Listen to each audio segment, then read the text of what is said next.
Hello. Thanks for allowing me a few minutes to express how delighted I am to be named one of the winners of the Stocking Frame Awards. I'm sorry I can't be there in person to accept, but unfortunately, my schedule wouldn't allow me to join you at this year's Reboot Conference. Thanks to the Lincoln Network for honoring me with this award. The world of government and the world of technology benefit enormously from working together. Yet for too long, those two realms eyed each other with suspicion.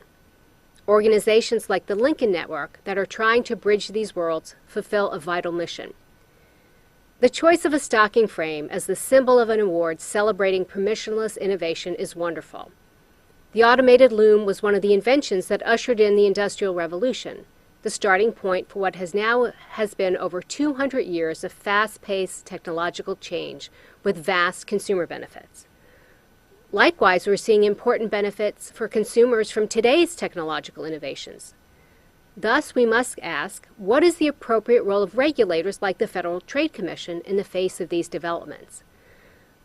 I believe we must approach new technologies, new marketplaces, and new business models with regulatory humility.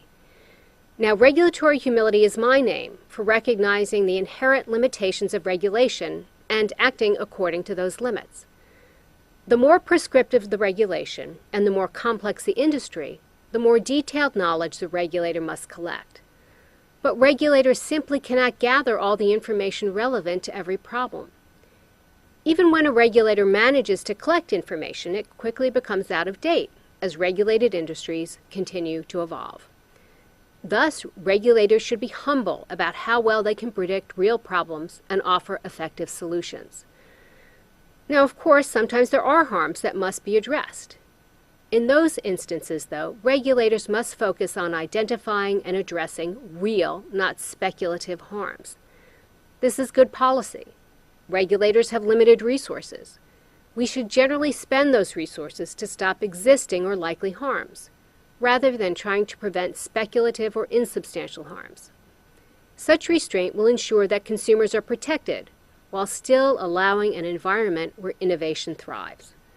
So I applaud the work of the Lincoln Network and other organizations in pushing for a regulatory environment that allows for appropriate, permissionless innovation.